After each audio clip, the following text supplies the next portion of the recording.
Carrie Bickmore.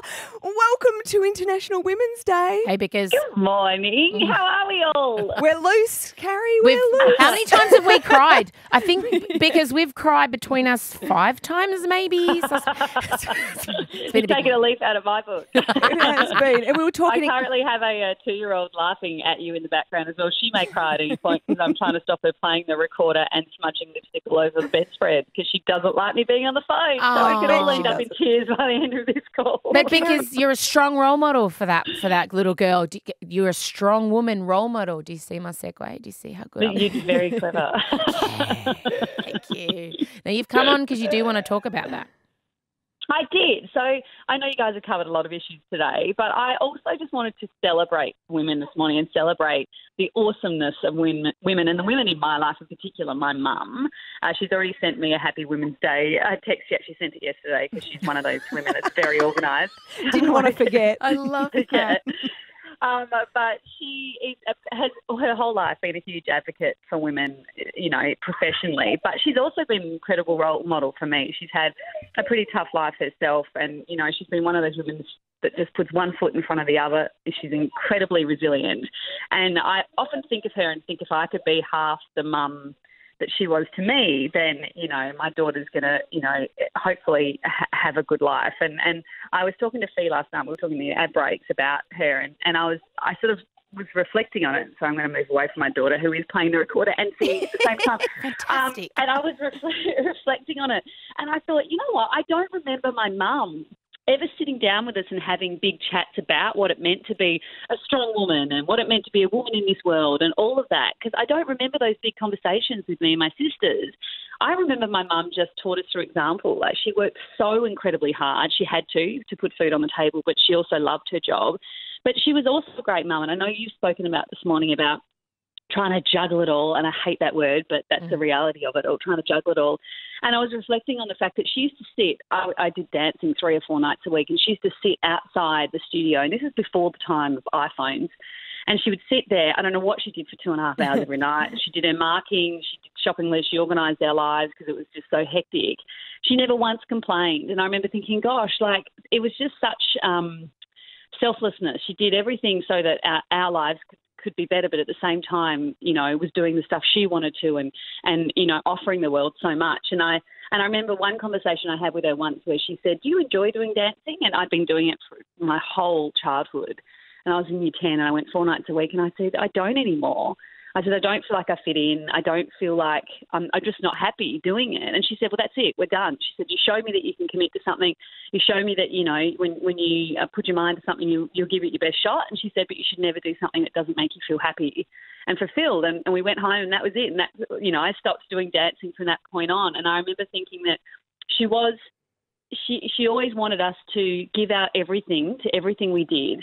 But she always wanted us to make sure at the end of the day that when we closed our eyes at night, we were content and happy. And I sent her a message last night. I said, can you tell me some of the things that I can share that you did with us as kids to help, you know, sort of make us strong women? And I've got the list here that she sent to me. And I thought that they would be like really, I thought they'd be really, I don't know, like inspirational things that she said. But she said to me, I dressed you in overalls and gave you boys' toys. Your favourite was a truck that came apart using a screwdriver. She said, I raised you girls to know that you could do anything and that you had to be able to do everything. And that was true. We were like up ladders. We were out with the chooks. We were marrying. We did everything. It wasn't like you're a girl, you wouldn't do this. We did it all. She said, I had to, I taught you to learn tennis and golf so that you could interact with anyone that you came across in your life, which is weird because not everyone plays golf. But she said, I got you to eat different cultural foods, which she did. We went through this real Thai phase in our house for about 2 years. That was really good. She said we had a very generous household. Hospitality was key. We always had people that didn't have anywhere else to go come and spend their time in our house. She said, I read to you guys a lot. And she said, and I taught you how to make gravy. She didn't do that well because I still can't make gravy. But I sort of, after reading that note, I thought that's the thing. Sometimes when you think of International Women's Day, you think it's only just about, sharing messages of who women can be and what they do. And sometimes it's just the example that's set from, the woman before you. And those simple little things we did as a family, have helped, the three of us girls, live a happy life. It hasn't been a life without challenge. It hasn't been a life without struggle. But, each day we all get up and we put our best foot forward and go about the day. So, I just want to thank my mum. She's amazing. That's good, because, and this is the point out to every mother listening now, you're someone's role model. You are. You don't have to be Fifi Box or Carrie Bickmore. Like, if you just, whatever you're doing, you're someone's role model. And it is nice too to even, because I know there was a bit of debate about this day and people, yes, they were changing traffic lights and that's and there's all this tokenism talk. But what's wrong with one day recognising the women in your life and what you learned, and even just giving each other a pat on the back? Because Carrie, did you guys have strong mums? Yeah, yes. My mum, Jen, too strong. We both sighed after that.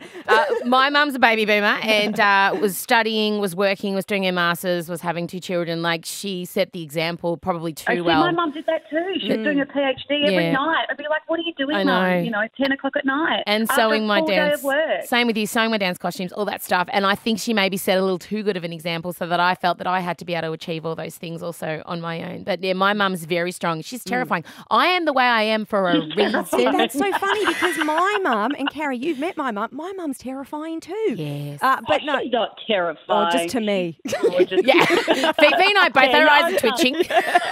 But I better just quickly do this, guys, because she'll be listening. Yeah. I love my mum and she's an amazing role model too.